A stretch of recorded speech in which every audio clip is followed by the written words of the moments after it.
¿Cómo están? Bienvenidos al seminario El síntoma en los niños, una vez más. Creo que vamos por la clase número 5 y bueno, faltaba de la clase anterior abordar el tercer ensayo de 3 ensayos para una teoría sexual que se llama La metamorfosis de la pubertad. Hice una introducción en la clase anterior y le quise dar un marco a lo que podíamos pensar y a lo que podíamos leer en Freud en este tercer ensayo con una pieza fílmica. Esta obra se llama El Cazador, es una película nacional, la pueden ver en la plataforma cine.ar, cinear, seguro ya la conocen. Y me gustó esta pieza para poder pensar cómo un adolescente se inicia en los rituales de la sexualidad en la pubertad, cómo la elección de objeto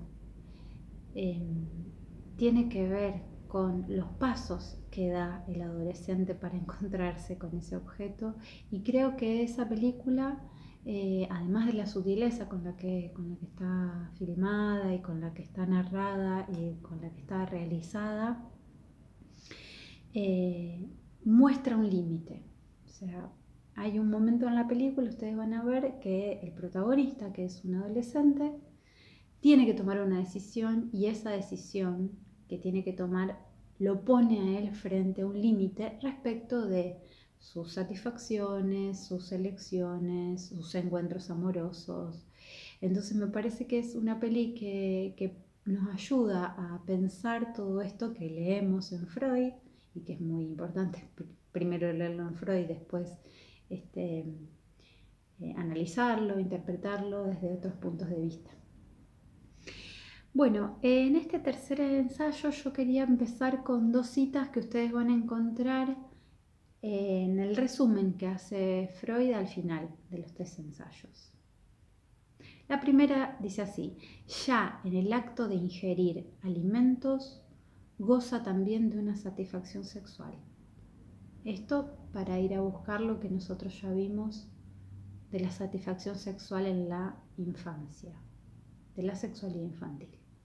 La segunda cita, de donde parto hoy para darles la clase, es: el temprano florecimiento de la vida sexual infantil, de 2 a 5 años, hace madurar, escuchen cómo lo dice Freud, hace madurar una elección de objeto con todas las ricas operaciones anímicas que conlleva.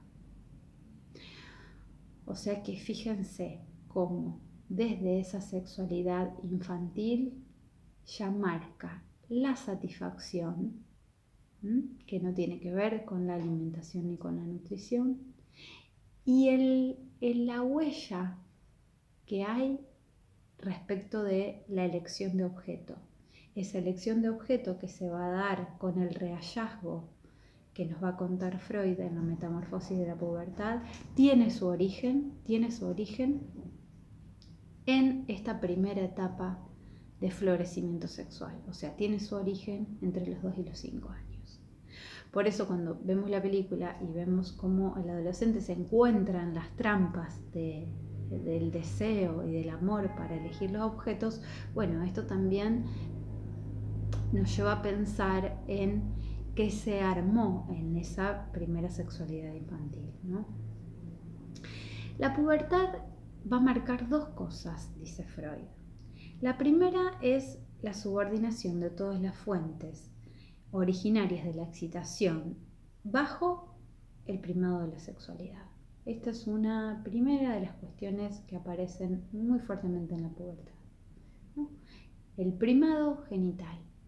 Toda la sexualidad perversa polimorfa de la infancia, pasando por el periodo de latencia, que es un paseo, que es una sublimación de estas satisfacciones sexuales, se encuentran luego en la pubertad, en el segundo despertar sexual, organizadas de otra manera.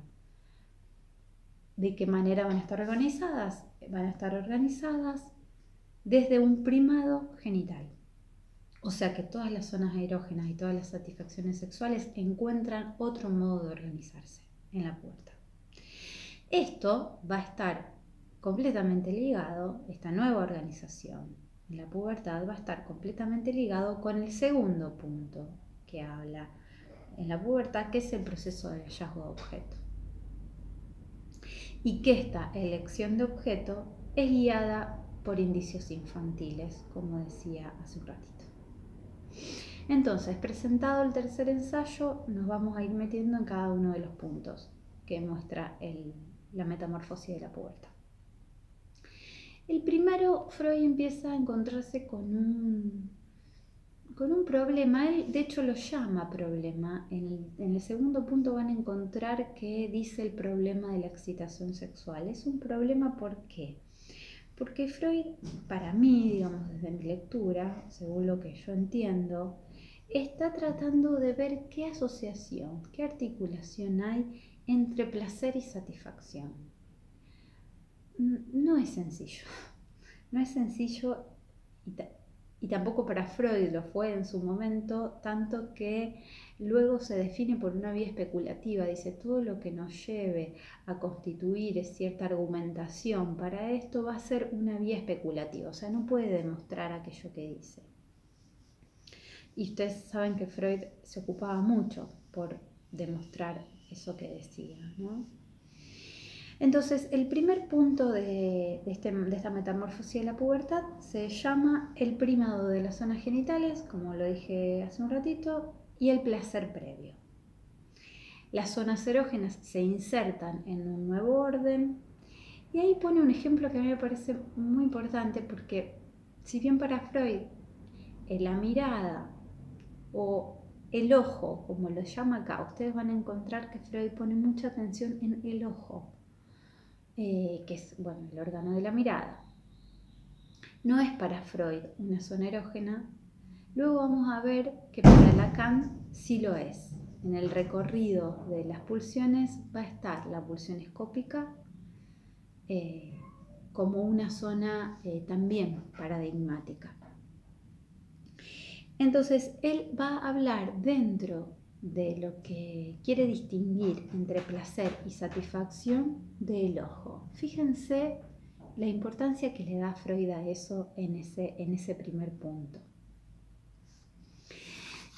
Situaba que está en el problema de pensar cómo se asocia, cómo se articula, cómo se relaciona la excitación con la satisfacción y con el placer, porque es, bueno, un problema también que está en lo interno del aparato anímico, ¿no?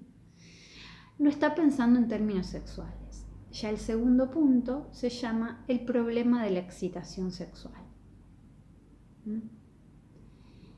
Él ya había dicho que esta excitación que el niño posee va a venir desde los cuidados, el auxilio, desde lo que el otro imprime, ¿no?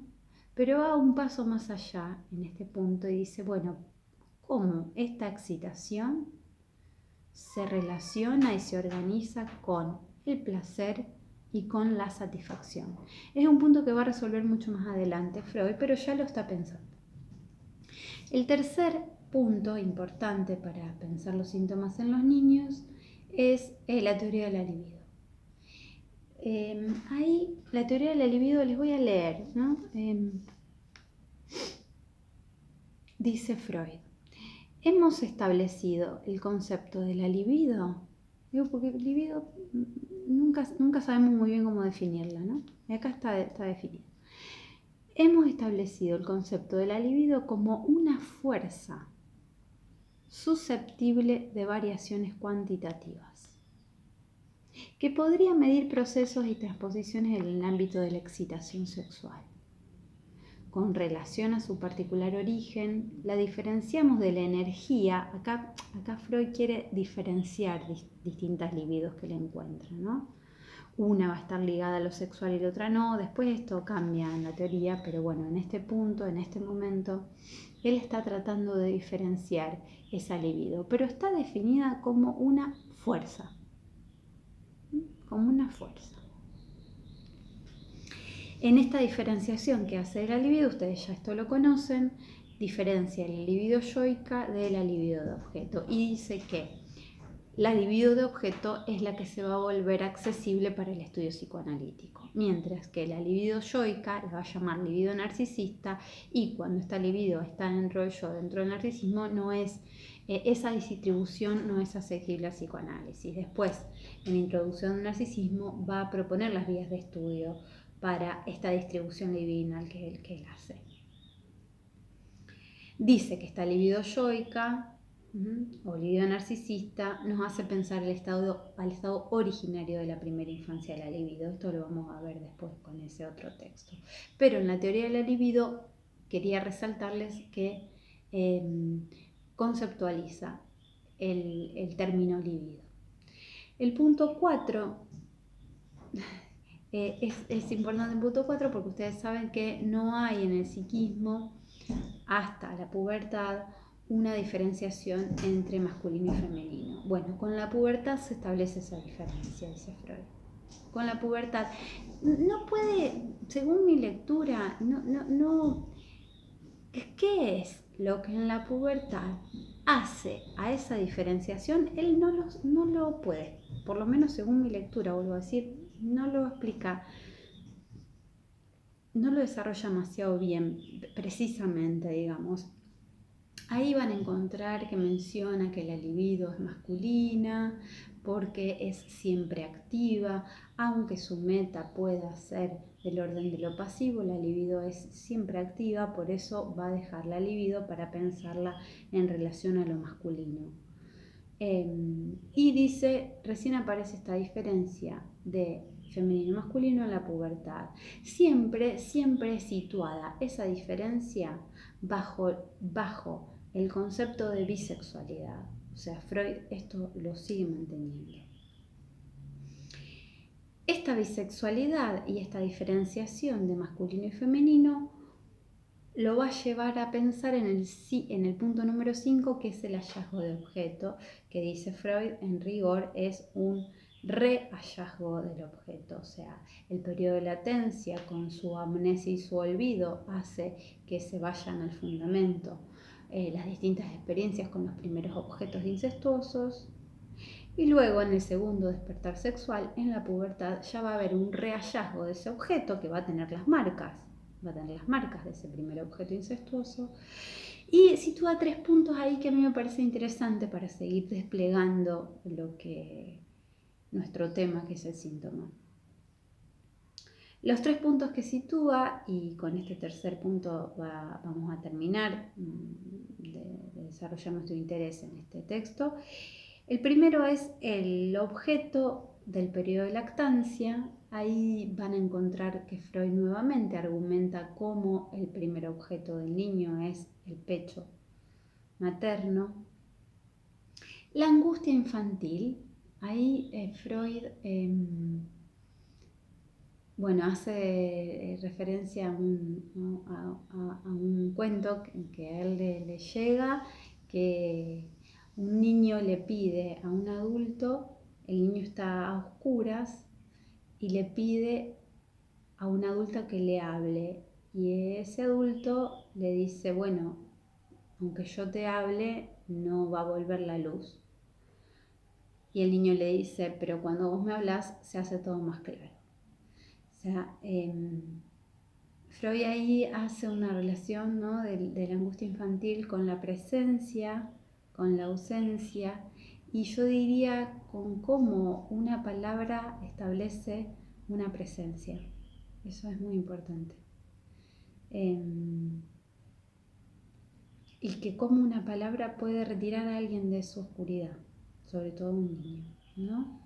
También habla del dar la mano. Es muy interesante cómo Freud articula en ese punto la angustia infantil, y que además, fíjense que dice en un momento, bueno, que es una angustia infantil, pero también es una angustia neurótica, es una angustia que se puede expresar en la vida adulta. Como tercer punto dentro de ese quinto, pone la barrera del incesto. Allí ustedes se van a encontrar, bueno, cómo Freud piensa esto que llama barrera del incesto como un límite a todas esas fantasías sexuales infantiles que luego en la vida adulta o en el comienzo de la vida adulta, que es la metamorfosis de la pubertad, se realizan o no se realizan, digamos. Hay un punto, déjenme ver. Sí, claro, la barrera del incesto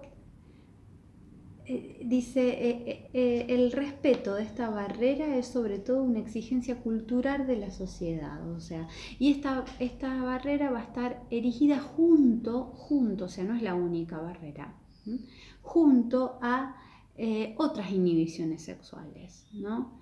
Esto también es una posibilidad de, bueno, la salida de la exogamia, el poder vivir en sociedad.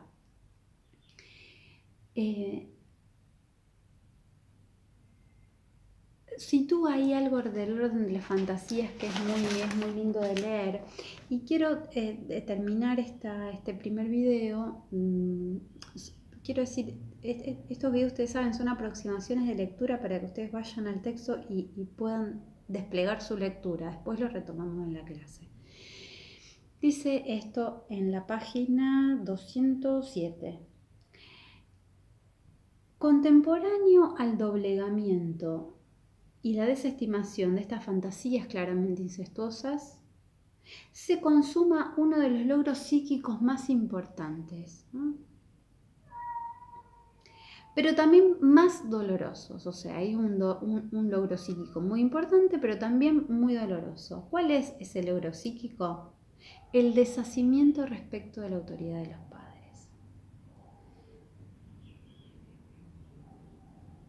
El único que crea la oposición tan importante para el progreso de la cultura entre una nueva generación y una antigua. Fíjense que si los que pudieron ver la peli, el adolescente puede encontrarse y experimentar y vivenciar su sexualidad cuando los padres no están. La película empieza así, o sea, los padres están de viaje, están en Europa, y él va entramándose en esa trama que va a ser la del rehallazgo del objeto, pero necesariamente con este deshacimiento de los padres, ¿no? Respecto de la autoridad. Lo que no quiere decir, porque en la película también se ve y se ve muy bien, lo que no quiere decir que no pueda acudir luego a los padres, que es también una nota de estos rituales adolescentes que es muy importante de marcar. Bueno, hemos terminado 3 ensayos para una teoría sexual con estas líneas de lectura. El próximo video ya no va a tener una parte, es otro tema y vamos a empezar con el texto La negación para leerla con el cristal del síntoma en los niños. Hasta la próxima.